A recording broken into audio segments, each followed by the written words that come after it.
There is a specific kind of exhaustion that has nothing to do with how hard you are working. You can sleep 8 hours, eat well, exercise, do everything the experts recommend, and still wake up with a heaviness that sits in the center of your chest like something that does not belong to you. Not physical fatigue, something deeper, a tiredness that lives in the soul. And if you have felt this, if you have been pushing through your days with a discipline that everyone admires, while quietly wondering why nothing feels right anymore, Carl Jung would not tell you to try harder. He would tell you that the exhaustion itself is the message, and the message is that you have been forcing something that was never meant to be forced. Most people will never hear this clearly enough to act on it, because everything in modern life teaches the opposite. Push through, hustle, manifest, set goals and chase them relentlessly. And there is a version of effort that is beautiful and necessary. But there is another version, a darker one, where effort becomes a way of drowning out a voice inside you that has been whispering for months or maybe years that you are moving in the wrong direction. Jung understood this distinction better than almost anyone who has ever lived. He spent decades studying what happens inside the human psyche when the conscious mind insists on a path that the deeper self has already abandoned. And what he found will change how you interpret almost everything that is happening in your life right now. This is not about laziness. This is not about giving up. This is about learning to recognize the difference between effort that moves you toward your life and effort that moves you away from it. And once you see this difference clearly, you will never confuse the two again. Let us begin with something Jung observed that most psychology still does not adequately address. The ego and the self are not the same thing, and they do not want the same things. The ego is the part of you that you call I. It is your name, your job title, your plans, your goals, your image of who you think you are and who you think you should become. The ego is not evil. It is necessary. Without it, you could not function in the world. But the ego has a fatal limitation. It can only see what is directly in front of it. It operates from the surface of your psychology, making decisions based on what it already knows, what it has already experienced, what it can already imagine. The self, in Jung's framework, is something vastly larger. It is the totality of your psyche, conscious and unconscious combined. It contains everything the ego knows and everything the ego has never touched. Dreams you have not yet dreamed, capacities you have not yet discovered, a direction for your life that exists beneath the one your ego mapped out years ago based on someone else's expectations. And here is where the conflict begins. The ego makes a plan. It decides what success looks like, what love should feel like, what life should contain by a certain age.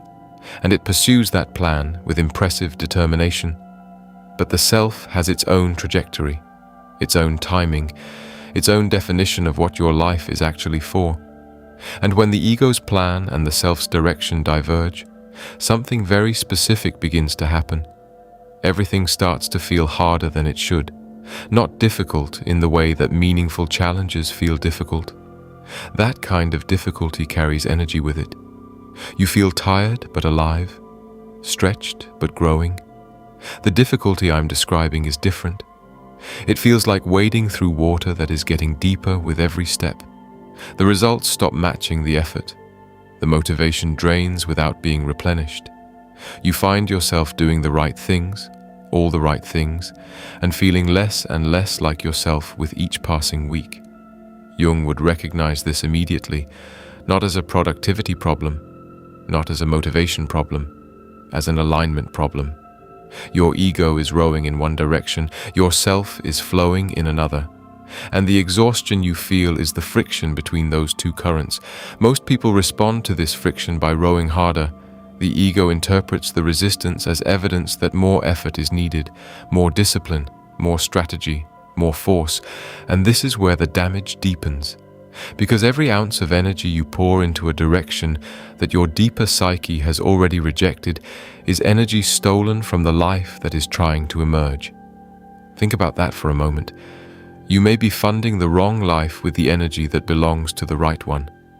Jung wrote extensively about what he called the will of the unconscious, the idea that beneath your conscious plans exists a deeper intelligence that is constantly working to bring you into alignment with who you actually are, not who your parents wanted you to be, not who society rewarded you for becoming, not who your ego decided you should be at 22 when you picked a career path based on fear disguised as ambition, who you actually are, the version of you that exists when every mask is removed and every inherited expectation is set down. This deeper intelligence does not communicate the way the ego does. The ego speaks in words, plans, and logic. The self speaks in feelings, images, dreams, and most importantly, in the presence or absence of energy. When you are moving toward your actual life, energy appears, often from nowhere. You wake up before your alarm. Ideas come without effort. Work feels like play, not because it is easy, but because it is yours. The hours disappear not because you are distracted, but because you are absorbed. You are in the current. And when you are moving away from your actual life, that energy quietly withdraws. Not all at once, gradually. Like a tide going out so slowly that you do not notice the water is gone until you are standing on dry sand, wondering why everything feels so barren. You have probably experienced this without having a name for it. A job that used to excite you now feels like something you are surviving rather than living. A relationship that once felt like home now feels like a role you are playing in someone else's story. A goal you chased for years that, now that you have achieved it or gotten close, produces nothing inside you. No celebration, no relief, just a flat, quiet confusion. Is this it? Is this what I worked so hard for? That question is not ingratitude. That question is the self tapping you on the shoulder and saying this was never the destination. You just thought it was because the ego drew the map. This is what most people misread. They think the loss of energy is a personal failing. They think it means they need more sleep, more coffee, more motivation, a better morning routine. They optimize the surface while the depths are trying to get their attention. And the depths are patient, but they are not infinitely patient, because when the subtle signals are ignored long enough, the unconscious escalates. Jung observed a pattern in his patients that he saw repeated across hundreds of cases. When a person's conscious direction is fundamentally misaligned with their deeper nature, the unconscious begins producing symptoms. Not random symptoms, targeted ones, anxiety that clusters specifically around the area of life that needs to change. Insomnia that arrives when the mind is too busy during the day to hear what the night is trying to say. Physical tension that concentrates in the throat when words are being swallowed. In the chest when grief is being suppressed. In the stomach when a situation is literally impossible to digest. These are not malfunctions. They are communications.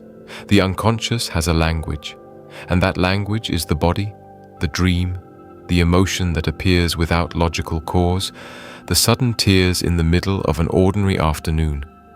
When you learn to read this language instead of medicating it into silence, you begin to hear what your deeper self has been trying to tell you, and what it is usually saying is remarkably simple. This is not your path. Stop forcing it. Let go. But letting go is the thing the ego fears most, because to the ego, letting go looks like failure. It looks like giving up. It looks like admitting that the plan you committed to, the identity you built, the life you told everyone you wanted, was wrong. And that admission carries a weight that most people would rather avoid by simply pushing through for another year, and another, and another, until the exhaustion becomes a crisis that forces the letting go that could have happened gently if they had listened sooner. There is a concept in many spiritual traditions that aligns remarkably well with what Jung described psychologically. The idea that there is a guidance operating in your life that is wiser than your conscious mind. Some call it God. Some call it the universe. Some call it intuition, or providence, or grace. Jung, ever the careful psychologist, called it the self. but he treated it with the same reverence that religious traditions treat the divine, because he observed in his patients and in himself that this deeper center of the psyche operates with an intelligence and a timing that the ego simply cannot match. And the relationship between the ego and the self mirrors, almost exactly, the relationship that spiritual traditions describe between the human will and divine guidance. The ego wants control. The self asks for trust. The ego demands certainty before it will move. The self asks you to move before certainty arrives. The ego plans decades into the future. The self reveals the path one step at a time, and only after you have taken the previous step. This is why forcing does not work.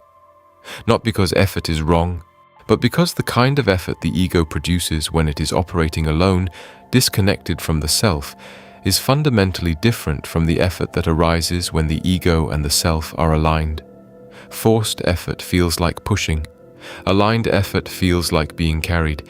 Forced effort depletes you. Aligned effort replenishes you even as it challenges you. Forced effort produces results that feel hollow when you achieve them. Aligned effort produces results that feel meaningful even before they are complete. You have experienced both. You know the difference. You may not have had words for it until now, but you know it in your body. So how do you stop forcing and start listening? Jung would say, the first requirement is the willingness to be honest about what is not working, not intellectually honest, emotionally honest. The ego is very skilled at constructing logical explanations for why you should stay on a path that your body is rejecting. It will remind you of the investment, the years you have already committed, the people who will be disappointed, the fear of starting over. The rational mind can build an airtight case for continuing to force a life that is slowly killing your spirit, and the case will be convincing, but it will also be wrong. Emotional honesty cuts through all of that. It asks a different kind of question. Not does this make sense, but does this feel alive? Not is this what I should want, but is this what I actually want? Not can I survive this, but is this what I came here to do? These questions are terrifying to the ego because the answers might require change, significant change, the kind of change that reshapes relationships, career paths, living situations, and fundamental beliefs about who you are. And the ego will resist that change with everything it has. But here is what Jung observed again and again. The people who listened, who allowed the deeper intelligence to redirect their lives, who trusted the process even when it made no logical sense, those people did not end up lost. They ended up found.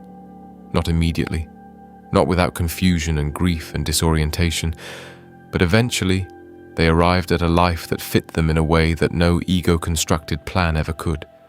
A life that felt like theirs, not borrowed, not inherited, not performed. Theirs. And the people who did not listen? They survived. They continued. They maintained. But something inside them went quiet. A light that was supposed to be on slowly dimmed, and they spent the rest of their lives with a low-grade sadness that had no name and no obvious cause. The sadness of an unlived life. Jung considered it the most common tragedy of human existence. Not the people who failed dramatically, the people who succeeded at the wrong thing, the people who built an entire life on a foundation the ego chose and the self never endorsed. From the outside, those lives look fine, respectable, even enviable.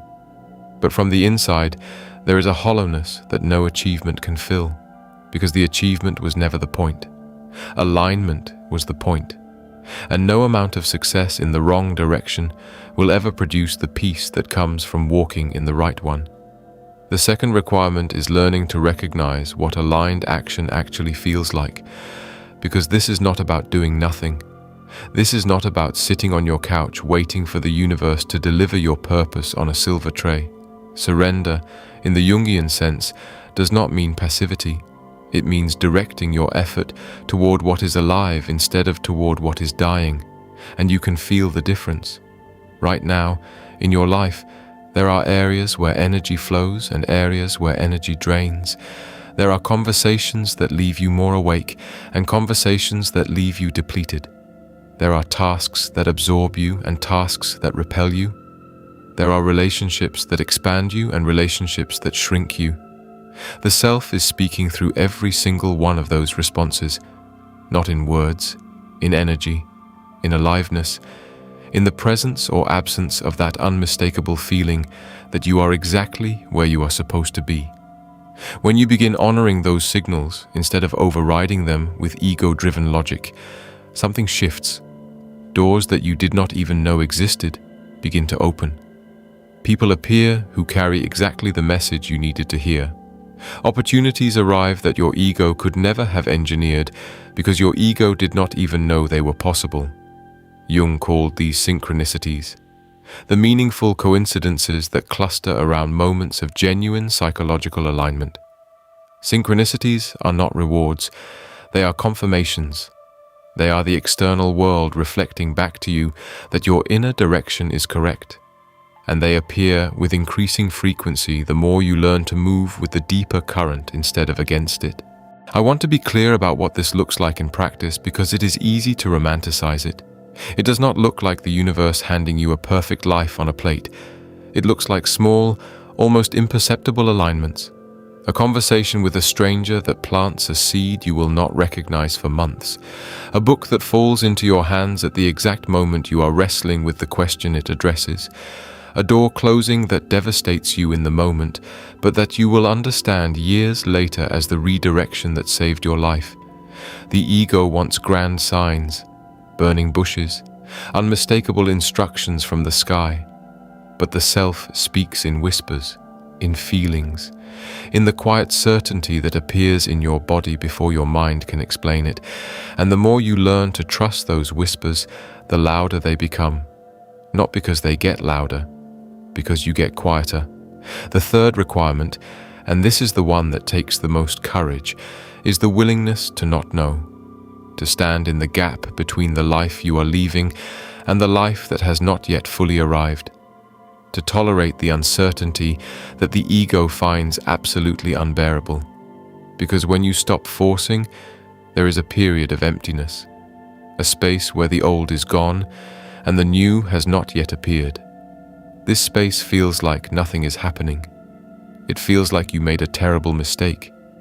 It feels like everyone else is moving forward while you are standing still. But you are not standing still. You are being rearranged, the way a field lies fallow between harvests, the way a caterpillar dissolves completely inside the cocoon before it becomes anything new. The emptiness is not emptiness, it is preparation. And the people who can tolerate this phase without panicking and rushing back to the old patterns are the ones who eventually emerge into a life they could never have planned. Jung believed that this willingness to not know, to surrender the ego's demand for certainty, is the highest form of psychological courage, because it requires trusting something you cannot see, cannot prove, and cannot control. It requires believing that the intelligence guiding your life from beneath the surface of consciousness is more reliable than the intelligence guiding it from above. That is faith. Whether you locate it in God, in the self, in the unconscious, or in the quiet knowing that lives in your body when your mind finally stops talking, it is faith. And it is the one thing the ego cannot manufacture. Here is what I want to leave you with. The heaviness you have been carrying may not be yours. It may belong to a life you were never meant to live, a direction you chose before you knew who you were, a plan that made sense to the person you used to be, but has nothing to offer the person you are becoming. And the permission you have been waiting for, the permission to stop forcing, to let go, to trust that something wiser than your fear is operating in your life. You do not need anyone to give it to you. It was always yours. The only question is whether you will use it. If this video spoke to something you have been quietly carrying, subscribe to this channel. We explore the deepest ideas in psychology, the ones that change not just what you know, but how you live. Hit the notification bell, because what comes next builds directly on everything we discussed today. And in the comments, I want to know this. What in your life right now are you forcing? You do not have to name it specifically. You can just describe the feeling, the heaviness, the resistance, the sense that you are pushing something that does not want to be pushed. Sometimes writing it down is the first time you admit it to yourself, and that admission, small as it seems, is where everything begins to change.